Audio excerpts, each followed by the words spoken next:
हाँ, तो उन्होंने महायोगी श्री तवरिया जी ने जो बताया वो ये है कि बॉडी में जो हमारा पूरा सिस्टम है श्वास का, उसमें रिदम होनी चाहिए। रिदम यानी 5 सेकंड का एक श्वास। 1 2 3 5 6। 4 गैप है जहां श्वास भीतर फ्रैक्शन ऑफ मोमेंट के लिए रुकता है। तो 1 2 3 5 6 ऐसे 5 सेकंड का एक श्वास होगा तो हमारे भीतर रिदम बैठेगी। फिर उन्होंने दूसरा सिस्टम बताया, एक सिस्टम का ही दूसरा पार्ट बताया कि हमारा छाती और पेट दोनों एक साथ ऊपर नीचे होना चाहिए।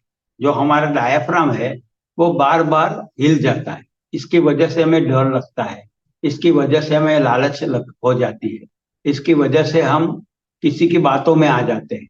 तो हमारा डायाफ्राम नेचुरली जैसे बच्चे थे तभी जैसे चलता था वैसा चलना चाहिए। तो एक तो श्वास की रिदम, दूसरी श्वास की टेक्निक, और तीसरा श्वास का वॉल्यूम। श्वास का वॉल्यूम है हमारा नॉर्मल होना चाहिए, ना ज्यादा श्वास लेना है ना कम श्वास लेना है। ज्यादा श्वास चलेगा तो हमारे विचार बहुत आएंगे और इमोशन भी हमारी डिस्टर्ब होती रहेगी। काफी लोगों को हम देखते हैं कि श्वास इतने बेचैन चल रहे हैं, वो कोशिश भी करे तो शांत नहीं हो पाते। तो तवरिया जी ने कहा कि श्वास का वॉल्यूम नॉर्मल होना चाहिए। तो रिदम, वॉल्यूम और टेक्निक, ये तीन का उन्होंने बनाया है 3 स्टेप रिदमिक ब्रीदिंग। 3 स्टेप का रिदमिक ब्रीदिंग, और वो 24 आवर्स का है। और हम जो श्वास लेते हैं वो फेफड़े तक जाता है, हमारे फेफड़े लंग्स तक श्वास जाता है, फिर वहां से प्राण ऊर्जा अलग हो जाती है।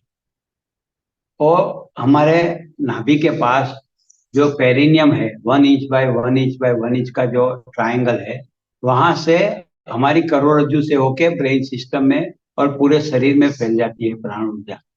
तो वो जो ट्राइंगल है उसको अगर ठीक से चलाए तो कोई भी हमें भयभीत नहीं कर सकेगा, कोई भी हमें चिंतातुर नहीं कर सकेगा, कोई भी हमें दुखी नहीं कर सकेगा। दुख तो आएंगे, सावरिया जी ने बोला कि जीवन है, दुख तो आएंगे, मगर दुखी होना जरूरी नहीं।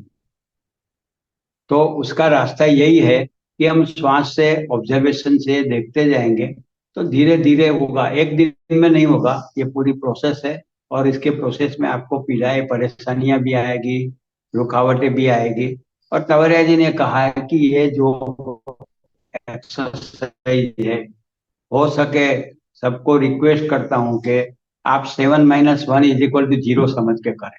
7 दिन आप एक्सरसाइज करो, एक दिन ना करो तो आपको इतना फायदा नहीं होगा जितना होना चाहिए। तो उन्होंने ये इसलिए बताया कि बार बार आपको रोज करोगे क्योंकि आपको रोज स्वास्थ्य की जरूरत है, रोज करना है क्योंकि आपको मेंटल हेल्थ के लिए भी, अवेयरनेस के लिए भी जरूरी है। रोज आपको इमोशन डिस्टर्ब होता है आज, क्योंकि आपके हमारे ऊपर ग्रहों की इफेक्ट है और आसपास के वातावरण की इफेक्ट है। और हम जो श्वास लेते हैं उसमें जो भी एटमॉस्फेयर होगा उसकी भी इफेक्ट हमारे भीतर आएगी। तो सारी चीजों मिलके जो बनता है उसे तन्मात्रा कहता है, इनकमिंग इम्पल्सिस। वो 1 मिनट की 7200 7200 तन मात्रा आती है। और वो जो 7200 तन मात्रा आती है उसमें से विचार बनते हैं, उसमें से हमारे भीतर बेचैनी, दुख सुख, अच्छा बुरा सब बनता है। और ये मेमोरी पैटर्न जो है उसे अगर बदलना है तो हमें ऑब्जर्वेशन करना होगा, और ऑब्जर्वेशन के बिना कोई रास्ता नहीं। वो मेरा अनुभव कहता हूँ। फिर आपको जिसको जो ठीक लगे वो आप स्वतंत्र है करने के लिए, मगर मैं तो अपने अनुभव की बात करता हूँ और रिक्वेस्ट करता हूँ कि इससे फायदा हो सकता है। आपको ठीक लगे तो आप करें, ना ठीक लगे तो आप स्वतंत्र हैं।